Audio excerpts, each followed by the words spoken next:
오늘 우리 주님의 오심을 기다리는 대림절 제2주를 맞이하여 예배드리는 사랑하는 성도들 위해 주님의 평강이 함께 하시기를 간절히 기원합니다.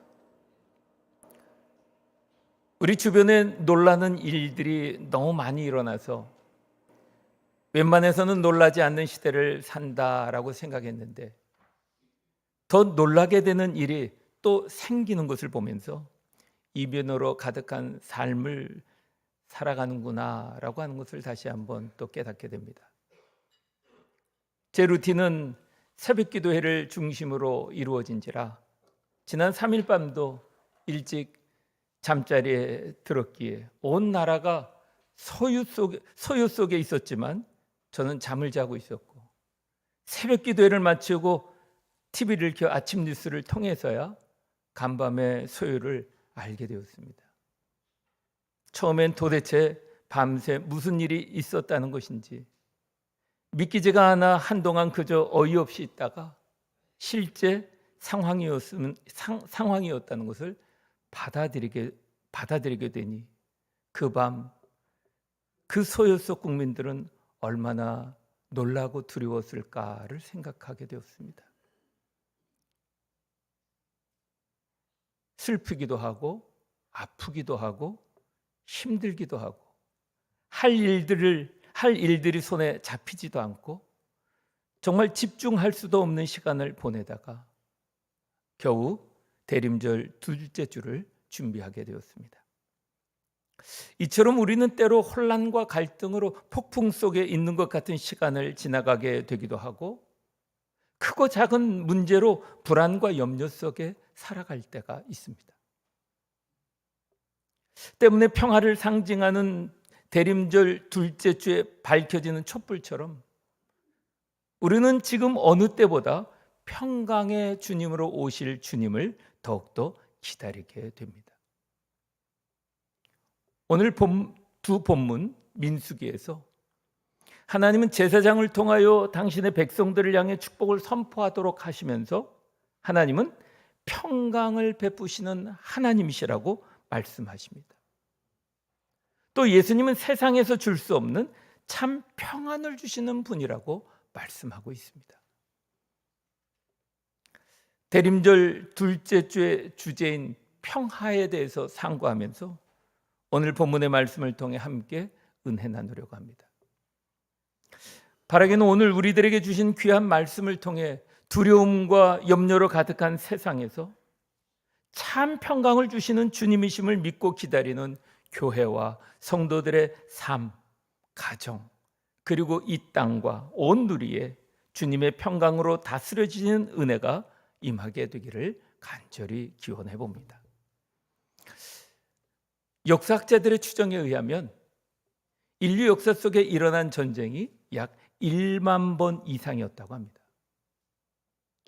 물론 문헌으로 기록된 전쟁에 국한된 것이기 때문에 소규모 전투와 기록되지 않은 전쟁을 제외한 것이기에 인간의 역사는 전쟁과 다툼으로 점철된 역사라 해도 과언이 아니라는 생각이 듭니다.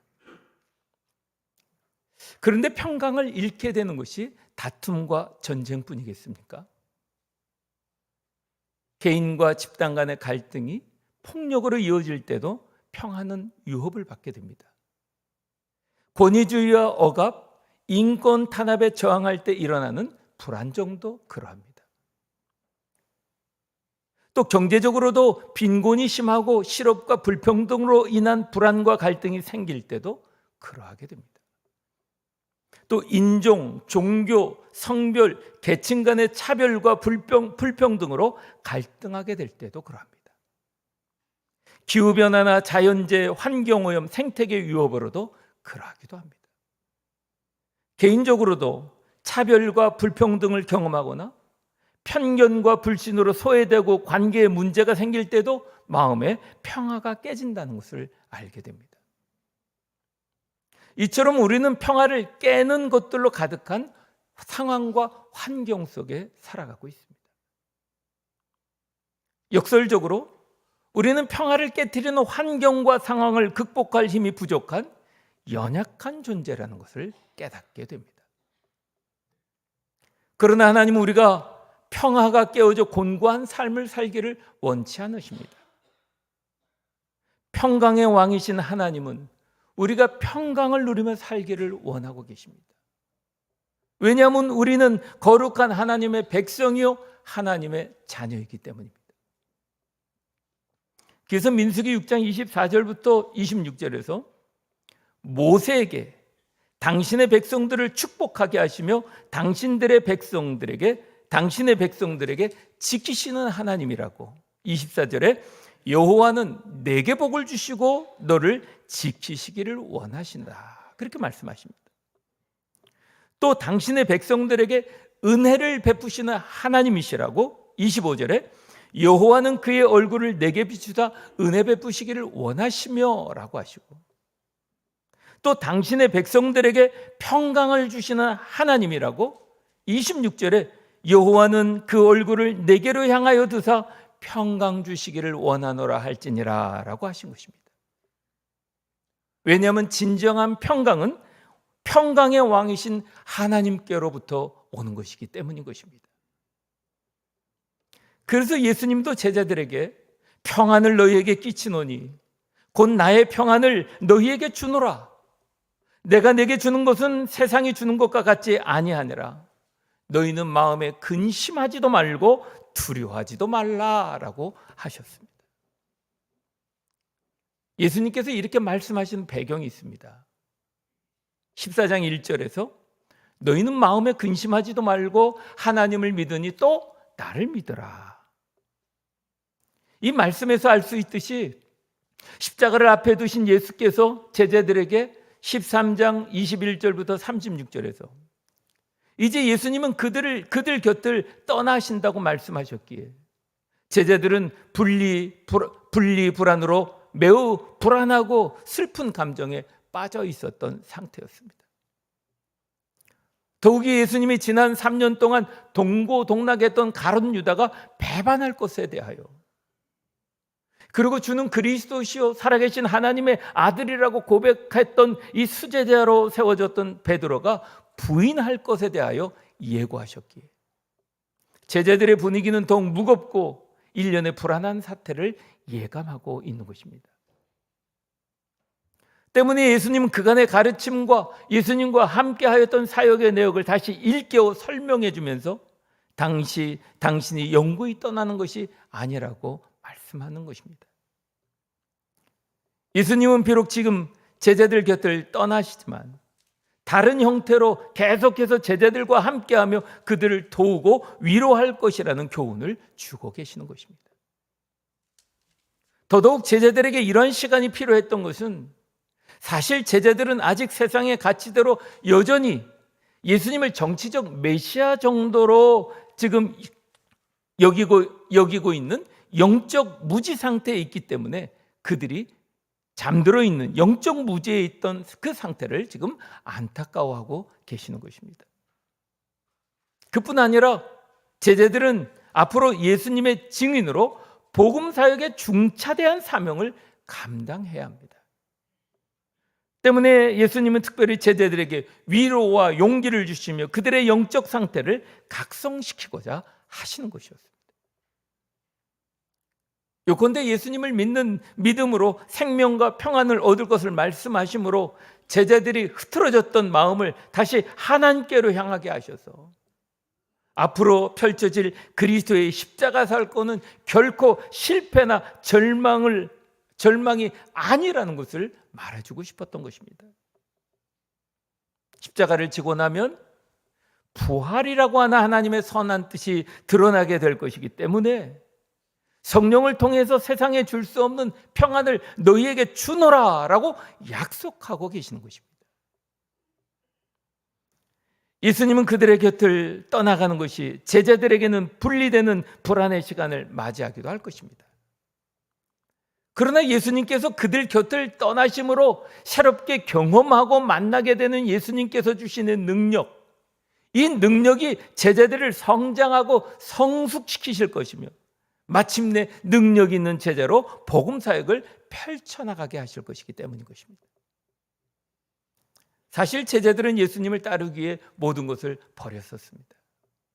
일과 일터를 두고 떠났고 심지어는 가족과도 이별했습니다.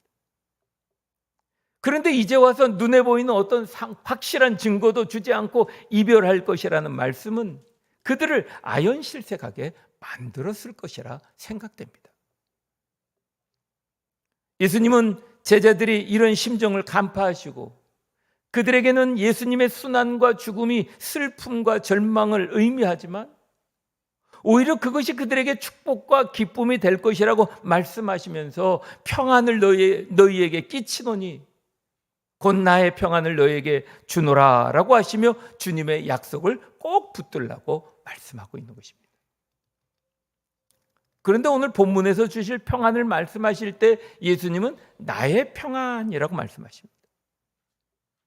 그렇습니다. 에이레네, 평안이라고 하는 말은 오늘 본문 이외에도 16장 33절에서 나오고 또 평안을 비는 인사말로 20장 19절과 21절과 26절에서 나옵니다. 그런데 이제 예수님께서는 제자들 앞에서 성령을 주실 것을 약속하시며 성령의 강림을 통하여 주시겠다고 하는 나의 평안이란 세상이 주는 평안과 근본적으로 다른 특성을 가진 평안을 말하고 있는 것입니다. 왜냐하면 성령의 강림을 통해서 주시는 그리스도의 평안은 에베소서 2장 1절의 말씀이 아주 중요합니다. 그는 허물과 죄로 죽었던 너희를 살리셨도다 라고 하심처럼 예수 그리스도는 우리에게 이 평안을 주시게 하여 십자가에 달리심으로 화목제물이 되신 것입니다. 실제 예수님은 죽음의 순간에도 평안을 지니셨던 예수께서 주시는 평안은 죽음까지도 초월하는 평강을 의미하는 것입니다. 이 평강은 하나님의 임재하심의 결과로 예수 그리스도가 주시는 평안입니다. 이 평안은 어떤 환경에 의해 지배받지 아니하고 오히려 환경을 변화시키는 능력이기도 합니다. 사자굴 속에서도 평안을 경험했던 다니엘처럼 바울과 실라가 빌립보에서 복음을 전하다가 감옥에 갇히고 발에 착오가 채워지는 고난을 겪으면서 두 사람은 밤중에 하나님께 기도하고 찬양을 불렀던 것처럼 그들이 경험한 평안은 하나님을 신뢰하는 믿음과 예배에서 나온 것이었습니다. 이들이 누린 평안은 세상의 그 무엇이 빼앗을 수 없었습니다. 이 평안은 어디서든 어떤 상황과 환경이든 예수 안에 있는 자가 누리게 되는 세상이 줄 수 없는 평안이라는 것입니다. 성도인 우리는 그리스도의 제자로 평안, 평강을 주시는 주님을 기다리는 대림절을 맞이하고 있습니다. 대림절을 맞이하고 있는 우리의 상황과 환경은 전혀 평안하지 않습니다. 마치 주님이 제자들을 두고 떠나시겠다고 선언을 하셨듯 우리는 45년 전 악몽이 되살아나는 위기감을 느꼈고 여전히 뉴스를 열 때마다 거리를 나설 때마다 사람들을 만날 때마다 우리의 앞날이 어떠할까 불안과 위기감이 몰려오는 현실을 지나가고 있습니다. 그러나 위기가 두려움을 가다주는 위험한 시간이기도 하지만 위험한 기회 기자를 쓰듯 위험하지만 기회가 되는 시간이기도 합니다. 하나님은 애굽을 나와 광야를 지나는 이스라엘 백성들을 위하여 이렇게 말씀하십니다.